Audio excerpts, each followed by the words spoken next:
The wind on the tarmac had teeth. It snapped at suit jackets. It tugged at scarves. It stole words right out of mouths and threw them into the engine noise that never fully died, even when the turbines were still. A sleek private jet sat behind a chain of orange cones like a promise no one was allowed to touch. Its white fuselage gleamed under the airport floodlights, nose angled toward the darkening sky. The tail carried a logo in silver, clean, confident, expensive. And at the base of the stays, an older black man stood with one hand resting lightly on the handle of a small carry-on. Calm, still, as if the entire world could shout itself hoarse and he'd remain a stone in the river. "You can't board," the attendant said, voice sharp enough to cut through the wind. She held her tablet like a shield. "Sir, I already explained. This aircraft is reserved." The man's eyes were tired but clear. His hair was gray at the temples, close-cropped. His coat was dark and well-made, but not flashy. No jewelry, no brand names announced in loud letters. Just a man who looked like he'd learned long ago that real power didn't need to scream. "I'm aware," he said, softly. "Then you understand why you need to step away from the stays." Behind the attendant, two security officers approached with the slow confidence of people used to being obeyed. Their boots clicked on the pavement like punctuation. One of them, tall, broad-shouldered, stopped a few feet away and let his hand hover near his belt. "So," he said, "not unkind, but not gentle either. We're getting a report that you're refusing to comply." A ripple moved through the small crowd that had formed at the edge of the cordoned-off area. Passengers waiting for other flights, airport staff on break, a couple of pilots in shirt sleeves. People who'd smelled conflict and followed it the way smoke draws eyes. A woman in a beige trench coat raised her phone higher. The screen glowed, aimed like a spotlight. Someone whispered, "Is she recording?" Someone else answered, "She's live. Look." And sure enough, a young man in a hoodie held his phone out with both hands, the red live icon pulsing at the top of the display. His face was half lit by the screen, half shadowed by excitement. "This is crazy," he muttered, loud enough to be heard. "They are not letting him on his own jet? Or what is this?" The attendant's cheeks were flushed. "Sir," she snapped again, "your name is not on the manifest." The older man didn't flinch. "I didn't say it was," he replied. That made the attendant's eyes widen, like she'd just caught him in a lie. "Then what are you doing here?" The wind whipped his coat open for a second, revealing a simple dress shirt beneath, the collar clean and crisp. His breathing was steady. "I'm going where I'm scheduled to go." A few people laughed nervously, the way they did when they didn't know whether to side with authority or with the quiet man being cornered. The taller security officer took a half-step closer. "So," he warned, "this area is restricted. If you don't step back, we may have to remove you." "Remove you?" The words sat heavy, familiar, soaked in a long history that hung in the air like jet fuel. The older man finally looked up at the jet, then down the stays, then back at the attendant and the guards. He nodded once, as if acknowledging something deeper than the moment. "Do what you feel you need to do," he said. The attendant's mouth tightened. "So you're refusing?" "No," he said evenly. "I'm waiting." A murmur rose. "Waiting for what?" someone called. The older man turned slightly, his gaze passing over the crowd without fear, without performance. "Time," he said, and then, under the roar of a distant engine spooling up, his phone buzzed once in his coat pocket. He didn't reach for it immediately. He simply breathed, calm as a lighthouse in a storm. Because in exactly 20 minutes, the entire world around this staircase was going to tilt. And everyone watching, everyone recording, was about to learn who, exactly, they tried to stop. He woke before dawn the way he always did, without an alarm. The house was quiet. The kind of quiet that came from a life built with intention. No chaos, no clutter, no wasted movement. He padded to the kitchen in socked feet, set water on the stove, and watched the first flame catch beneath the kettle. Outside his window, the city was still asleep. Inside, his mind was already working. He made tea the way his mother had taught him. Slow, careful, respectful. She'd been a hospital cleaner who worked nights and raised her children on faith and exhaustion. She used to say, If you're going to do something, do it like it matters, even if nobody's watching. He carried that sentence like a key in his pocket for decades. When he was 14, he'd polished shoes outside a courthouse for spare change. He learned early which men threw coins like they were tossing scraps to pigeons, and which men looked you in the eye and said thank you. When he was 23, he'd slept in his car for 3 months after his first business collapsed. Not because he was lazy, because the loan officer at the bank had smiled too politely and told him their funding wasn't a fit. Because the investor had leaned back and asked him, "Do you have the experience to run something like this?" While funding a less qualified man with an easier smile. He learned to build anyway, to build with less, to build with his hands, his mind, and a patience so deep it scared people. He'd done the math at his kitchen table. He'd kept every receipt. He'd hired people who couldn't get hired elsewhere, people with records, people with gaps in their resumes, people who only needed one person to say, "I see you." And over time, the company that started as a small logistics operation with one leased truck became something else entirely. Bigger, smarter, unavoidable. He never forgot what it felt like to be looked through like glass. That morning, he dressed without hurry. Dark coat, simple shirt, a tie that wasn't loud, shoes that had been polished with care. He checked his wallet, his watch, his phone, and the folded letter in his inside pocket, an old habit. Not because he needed the letter today, but because he liked the weight of it, the reminder. It was from his mother, written when he'd made the cover of a business magazine years ago. "I'm proud of you," it said in shaky handwriting. "But don't let them steal your softness. Power without kindness is just another cage." In the garage, the driver waited. "Morning, sir," the driver said. The older man nodded. "Morning." As the car moved through the waking streets, he watched people on sidewalks, nurses with coffee cups, construction workers with hard hats, a young father pushing a stroller while he talked quietly into a phone. The world turned because ordinary people kept turning it. He knew that. He'd built his entire life around respecting it. His phone rang as they approached the airport. It was his assistant. "They confirmed the aircraft," she said. Her voice was professional, but he could hear the tension behind it. There was a last-minute change with the vendor, but everything should be set. "The aviation company is handling it." He murmured. "And the meeting?" "Board presentation at 11. Then the signing." He stayed out the window as the airport signage rose in the distance. "Good," he said. "Let's do it." He ended the call and sat quietly as the car glided toward the private terminal. He hadn't flown private often when he was younger. Not because he didn't dream about it, because he did, but because he learned, early, that being seen in certain spaces could cost you. Now he was in those spaces routinely. And still, every time, he walked in with the same calm. Not because he was trying to prove something, because he already had. The security officers spread subtly, the way trained people did when they were preparing for escalation. The taller one glanced at his partner and lifted his chin in a silent question. The attendant stepped forward, her voice rising for the benefit of the crowd. "Sir, step back. Now." A few people shifted. Someone's suitcase wheels rattled across pavement. The livestream phone panned closer. In the comments, hearts and angry emojis began to climb like a digital tide. "Hey," a bystander called. Uncertain. Maybe he just got confused. Confused. As if an elderly man could wander onto an hayfield by accident like he'd wandered into the wrong grocery aisle. The older man kept his hands visible. He didn't grip his suitcase. He didn't clench his fists. He didn't raise his voice. "I'm not confused," he said. "I'm exactly where I'm supposed to be." The attendant scoffed. "That's what they all say." "They all," the man repeated, gently. The words hung there, exposed. A woman in the crowd sucked in a breath. Someone else muttered, "Oof."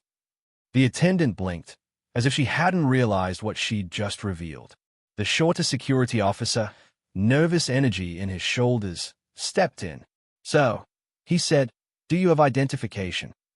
The older man reached slowly into his coat pocket and pulled out his wallet. He opened it and held up his ID card.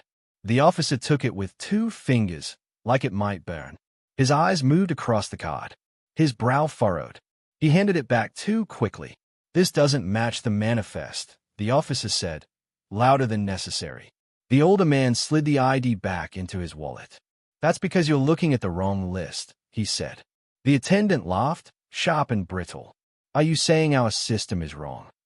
I'm saying, the older man replied, that your system doesn't always know what it's missing. The live stream zoomed in on his face. A comment flashed on the screen. He's so calm. Why are they acting like he's a criminal? Another, this is discrimination, I swear. Another, let that man fly. The attendant's patience snapped. I have a plane full of executives waiting, she said. Important people. People who pay for this service. I can't have you. She stopped herself, but not before the implication landed. I can't have you. The crowd heard it. The phones heard it. The internet heard it. The taller security officer exhaled, like he'd decided. So, he said, I'm giving you one last chance. Step away from the aircraft and come with us to the office. We'll sort this out. And if I don't, the officer's voice hardened, then you'll be trespassing on a secured airfield. That can lead to arrest. Arrest. The word made the crowd tense, made shoulders lift, made people glance at each other, measuring their safety.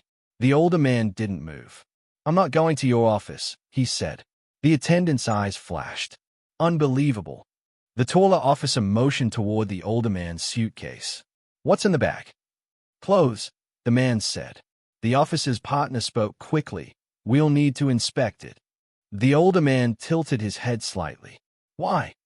Because we have to insure. Insure what? The older man asked, still calm. That an old man in a wool coat isn't dangerous enough to step onto a staircase. The officer's jaw tightened. Behind them, the jet door stood open like a mouth. Two men in tailored suits stood at the top of the stairs, impatient, peering down. One of them called, "What's going on?" The attendant turned and waved up at them with a bright, fake smile. Just a security issue, she called back. Security issue.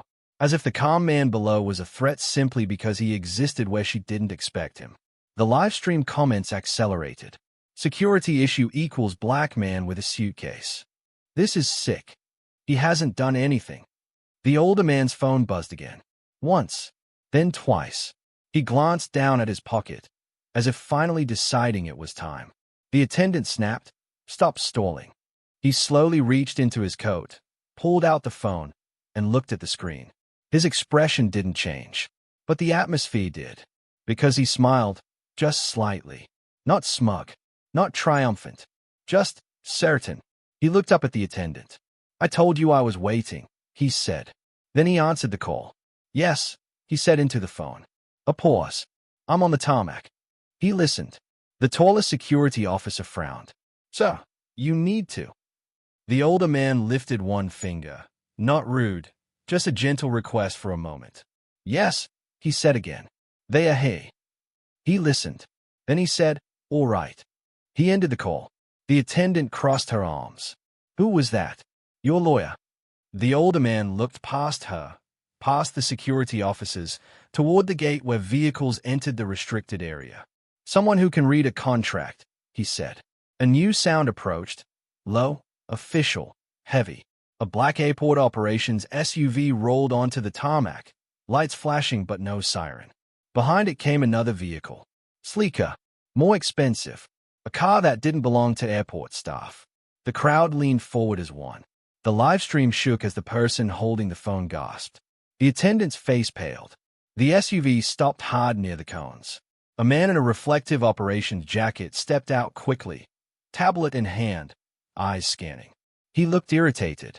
Then he saw the older man, and his irritation vanished like a candle snuffed out. His posture shifted, straightened, respectful. He hurried across the pavement, ignoring the attendant completely. "Mr. Langston," he called. The older man nodded once. The operations manager stopped a respectful distance away, breathing hard. "I'm so sorry," he said. "I just got the call. This should not be happening." The attendant's mouth fell open. The taller security officer blinked. "Hold on. Who is he?" The operations manager turned, eyes wide as if the question itself was dangerous. "Who is he?" he repeated. and then his voice lowered into something close to reverence. "Here's the client." A hush fell so fast it felt like the air got sucked out. Even the jet engines in the distance seemed quieter. The attendant stammered, "No, that's impossible. He's not on the manifest." The operations manager's face hardened. "He's not on your manifest," he snapped, "because the manifest you're looking at is for the passengers." He raised his tablet. His voice carried, "Mr. Langston is not a passenger." He paused. "He's the owner of the charter." Silence. A stunned, holy kind of silence. At the top of the stairs, the suited men froze. One of them gripped the railing like he'd suddenly realized he was standing on a trapdoor. The attendant's face went slack, her confidence draining out of her like water. The older man, Mr. Langston, didn't look at her with anger. He looked at her like she was a lesson the world kept forcing him to repeat. The operations manager continued, voice tight. "And," he added, "he is also the majority shareholder of the aviation company you work for." The crowd erupted in whispers. "No way. Did he say majority shareholder? Yo, this is insane." The live stream chat exploded. Hearts flooded the screen like fireworks. Mr. Langston glanced at the phones pointed at him and then at the attendant who had tried to turn him into a problem. He spoke softly. "I'm scheduled to board," he said. The attendant made a small sound, half gasp, half sob, as if her body couldn't decide what emotion to choose. The taller security officer swallowed hard. "Sir," he said, suddenly polite, "I didn't know." "I know," Mr. Langston replied. That was all. Two simple words, heavy with decades. The operations manager motioned toward the stairs. "Mr. Langston, please. We'll clear this immediately." Mr. Langston didn't move yet. He looked at the attendant. She seemed to shrink under his gaze. He said quietly, "You said there were important people on this plane." She nodded, barely. He looked up at the suited man, still frozen at the top of the stairs. "Yes," he said, "there are." Then he looked back at her. "And you decided I wasn't one of them." The attendant's eyes filled. I'm sorry," she whispered. Mr. Langston picked up his carry-on handle. "I believe you are," he said. Then he stepped forward. Not hurried, not victorious, just steady. As he placed his foot on the first step, the world around him held its breath. Because everyone could feel what came next. Not just a boarding, a reckoning. The reversal didn't end at the top of the stairs. It began there. The moment Mr. Langston entered the jet, the suited men backed away as if space itself belonged to him. Their polished confidence cracked around the edges. One offered a handshake with trembling fingers. "Mr. Langston," he said, voice strained, "we weren't told you'd be joining us." Mr. Langston set his bag down gently. "I wasn't told I would be stopped," he replied. He took his seat without asking permission. The cabin was quiet except for the soft hum of conditioned air and the sudden awareness that power had just rearranged itself. Outside, the attendant stood like a statue in the wind. The operations manager spoke to the security officers in sharp, urgent tones. Papers were being pulled up. Calls were being made. Phones kept recording. The livestream caption changed as the story spread. "Elderly black man denied boarding private jet. Turns out he OWNS the company." Within minutes, it was everywhere. Clipped videos, reaction duets, commentary threads. People who had lived their own versions of that tarmac scene, at hotels, in stores, in boardrooms, shared their stories like sparks catching dry grass. By the time the jet's wheels lifted off, the internet had already decided the attendant's face would be remembered. But the consequences were not just digital. They were corporate. They were legal. They were real. At 10:12 a.m., the aviation company's internal crisis team convened on a video call so frantic people forgot to mute themselves. At 10:28 a.m., the chief operating officer received a message marked urgent. Client incident. Tarmac discrimination allegation. Viral. At 10:31 a.m., the company's stock began to dip, not dramatically at first, just a nervous wobble, the market sniffing blood. At 10:40 a.m., one of their largest corporate clients emailed, "We are pausing all bookings pending investigation."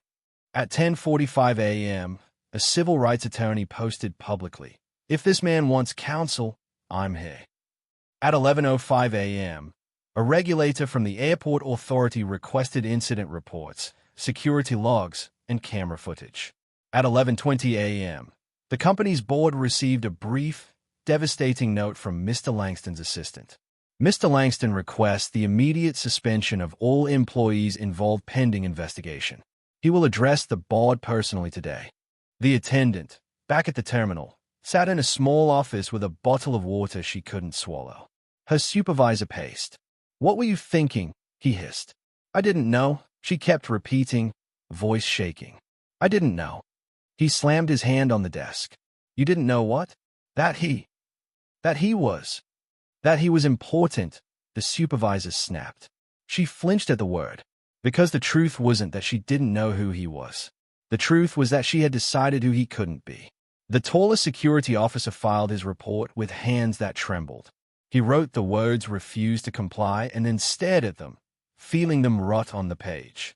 The younger officer avoided eye contact with everyone. In the break room, other staff watched the live stream replay on loop, their faces pale, murmuring, "That could have been me, and I've seen her do that, and this is going to be bad." And it was. By noon, the company's public relations statement, carefully worded, sterile, was being shredded online. By 1 p.m., an employee leaked internal emails about appearance-based risk assessments. By 2 p.m., a journalist obtained a prior complaint, another client, another incident, another dismissal. Patterns began to form, and patterns, once visible, are hard to unsee. The jet landed in another city under a brighter sun, but Mr. Langston's expression didn't lighten. He walked into the boardroom with the same calm he'd carried on the tarmac. The executives rose when he entered. They didn't know whether to fear him or admire him. Maybe both. A screen at the front of the room showed the viral clip paused on his face, mid-confrontation. Someone had tried to turn him into a problem. Now the entire world knew his name. Mr. Langston didn't look at the screen. He looked at the people.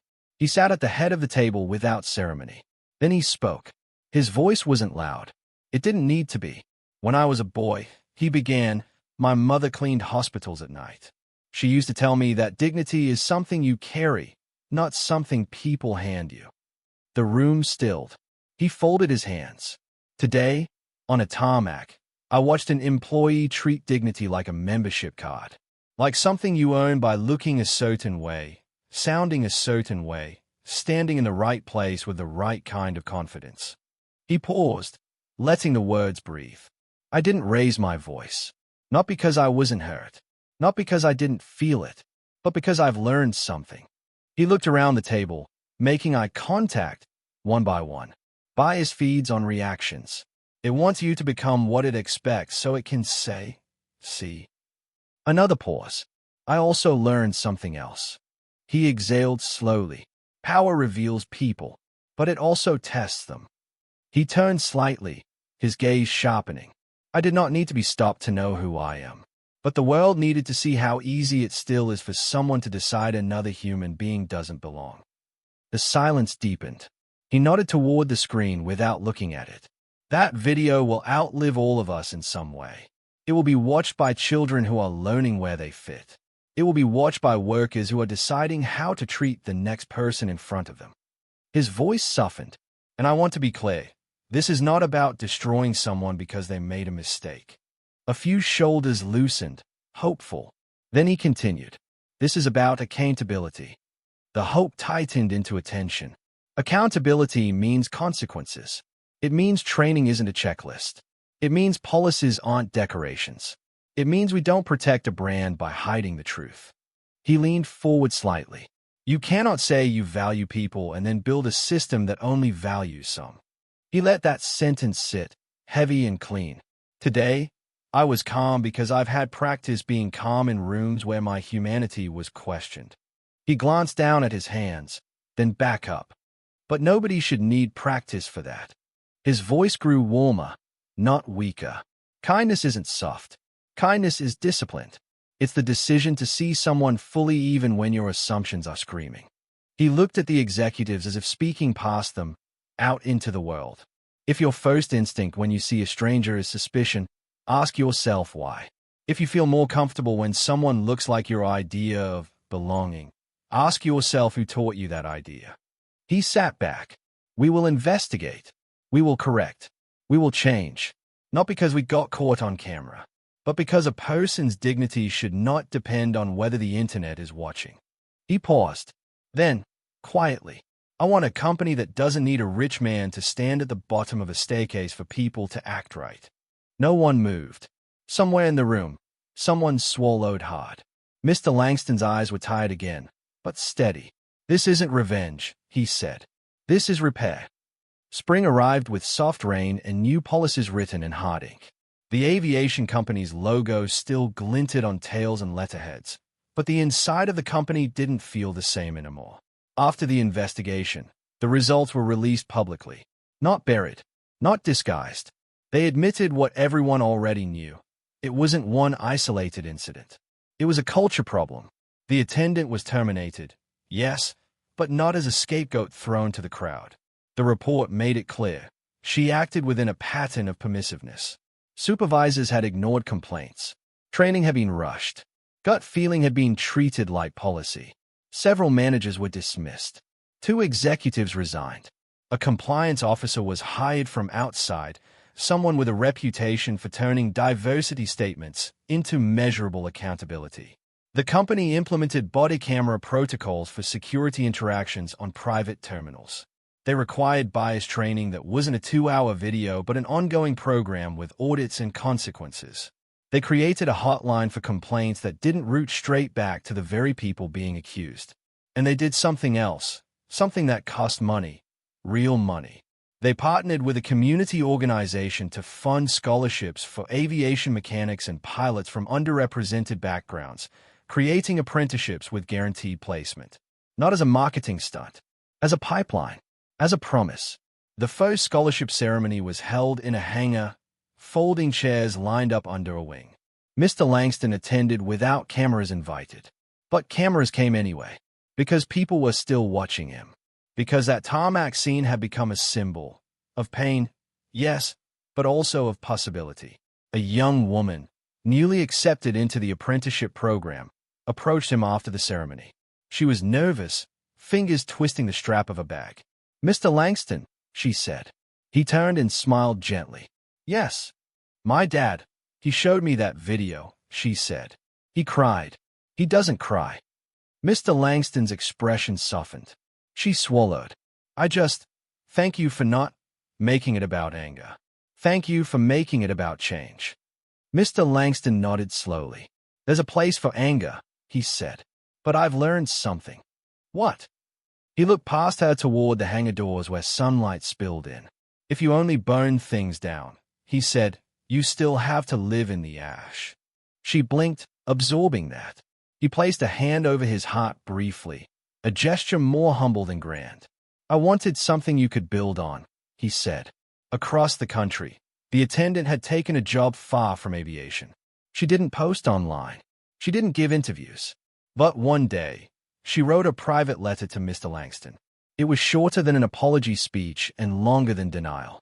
She wrote about her father's fear, about the way suspicion had been served at her dinner table like bread, about the way she'd learned to rank people without realizing she was doing it. She didn't ask for her job back. She didn't ask to be forgiven. She wrote, simply, "I'm trying to become someone who doesn't do that again." Mr. Langston read it quietly in his office and placed it in a drawer. Not as a trophy, not as a punishment, as a reminder that change was possible, but never automatic. The company's stock recovered slowly, scarred but steadier. Some clients returned. Some didn't. But the bigger change wasn't on the balance sheet. It was in the small moments. The way staff spoke to people before making assumptions. The way security asked questions without treating them like accusations. The way an older black man could walk toward a staircase without being turned into a threat. Mr. Langston still traveled, still worked, still sat in rooms where decisions were made. He didn't become louder with age. He became clearer. And on a quiet afternoon months later, he stood again on a tarmac. Different city, different jet, same wind, and watched a young employee greet a client who looked nervous, out of place. The employee smiled and said, "Welcome. Can I help you with your bag?" No hesitation. No suspicion. Just welcome. Mr. Langston felt something in his chest loosen. Just a little. Not relief. Something better. Proof. If someone you didn't expect to be important walked into your space today, your workplace, your neighborhood, your mind, would your first instinct be welcome or suspicion? And what would it take for you to choose dignity before the camera ever turns on?